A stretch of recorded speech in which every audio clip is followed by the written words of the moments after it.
And I got the big bags. Well, my team and I were challenged multiple times to do the Ice Bucket Challenge for the ALS awareness, and we gladly accepted it. And it was a really good thing because it allowed us to do a little bit more research. It allowed us to figure out more of what ALS is. And I challenge you guys to do the same. Do your research, but find out information on the organizations that you're going to donate to, what they do and how they do it. We ended up doing our research. We decided to look in our local area and maybe try to find somebody who has ALS, but within 24 hours that was really hard to do. With doing research, we found out that there is a local chapter here in Rogers, Arkansas, which is just right next door to us. And so we are donating to that local chapter, and we'll let them donate the funds to the organizations they choose. Well, this was for a great cause, and we had a little bit of fun doing it. Hey, I'm Scotty Flippo. The Huntin Grounds team has been challenged by Kyle Foster to do the Ice Bucket Challenge. I want to challenge Todd Coppernoll with the WPM group. This means a lot to me because I lost my grandfather to ALS, and so. I'm Chase Thetford. We've been challenged by Tyler Moncrief. We are also challenging Brad and Cody Doyle with Eagle soybeans. And I was challenged personally from Corey Lawson, answering to him, challenging Brian Smith with Mossy Oak Properties of the Heartland. And I challenge you all to take a little bit of time, look up about ALS. We will not only be dumping buckets of ice water on each other, but we will also be donating to our local chapter of the ALS Arkansas chapter here in Rogers, Arkansas. All right, we're gonna count. Wait. Let's count for a second. 2, 3. Oh my God!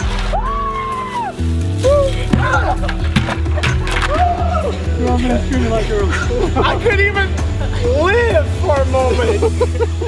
All I could do was scream and wait for my life to be over. The Huntin Grounds is brought to you by Everett Chevrolet of Northwest Arkansas and by Bedford Camera and Video, Hook, Line, and Sinker Outdoors, Bowtech, Muddy Outdoors, Wet Ink Design, Gold Tip, Eagle Seed, Shaybug Design, Nose Jammer, Luminoc, Four Wheel Concepts, Morel Targets, Popeyes of Northwest Arkansas, Spy Point.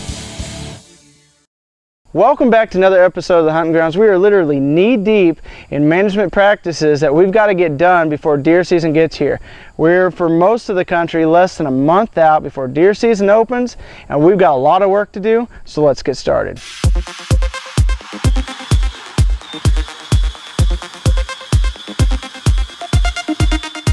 What we're doing this evening after a long, hard day at work, we're getting out here to this piece of property, have 2 Eagle Seed soybean food plots on this property.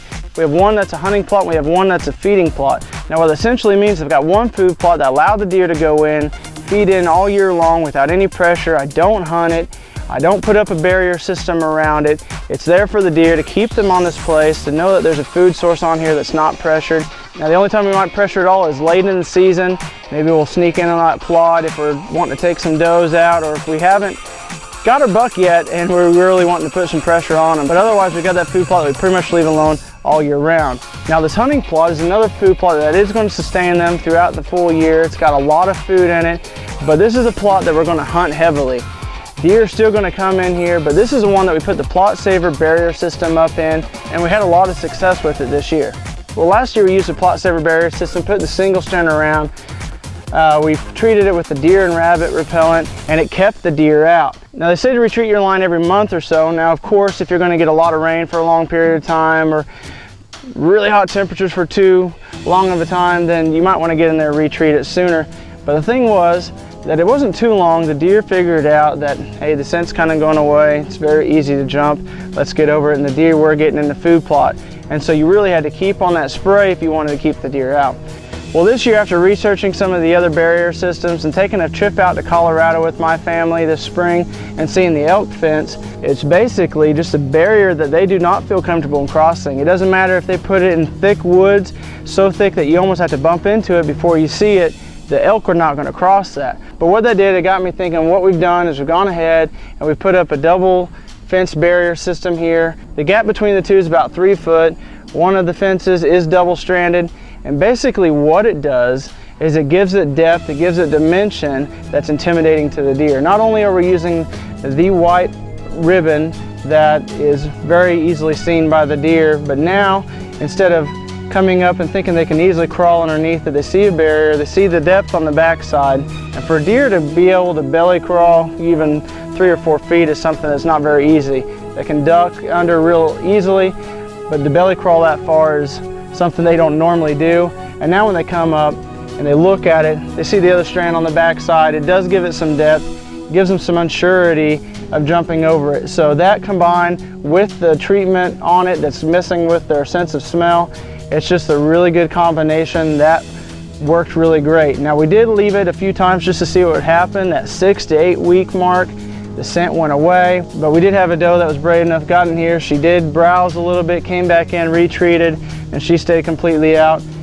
You know, if you get to a point like we are at right now and you're not treating it consistently, and the deer are pressured because you're in a severe drought and there's not that easy browse out in the woods, I think it's very easy for them to come in here and decide for themselves it's better to hop over the fence. They actually make strands of this ribbon that actually have the wire woven in, and we might put an electric fence around the outside. It will give them that 3-punch combination that's got the scent, it's got the depth, the color, and if they touch it to their wet noses, they're going to get that shock that says, not only does it smell like I don't need to be over there, it feels like I don't need to be over there.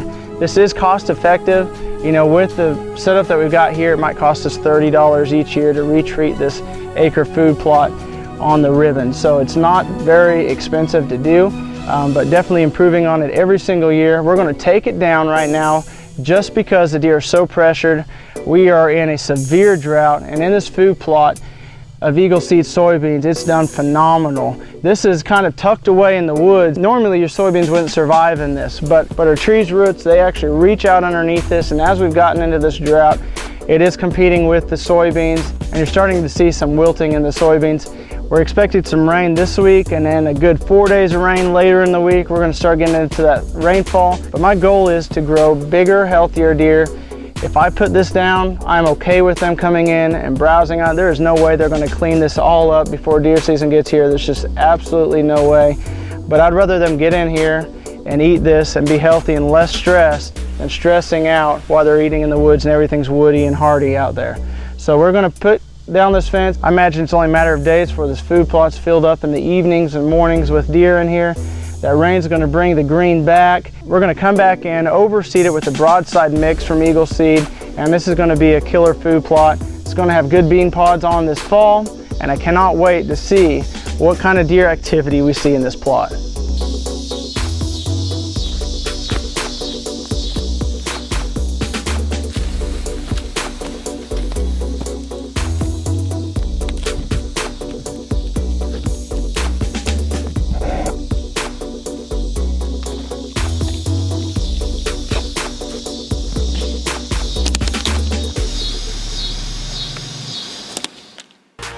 Well, that's it for this week's episode. I hope you guys enjoyed it.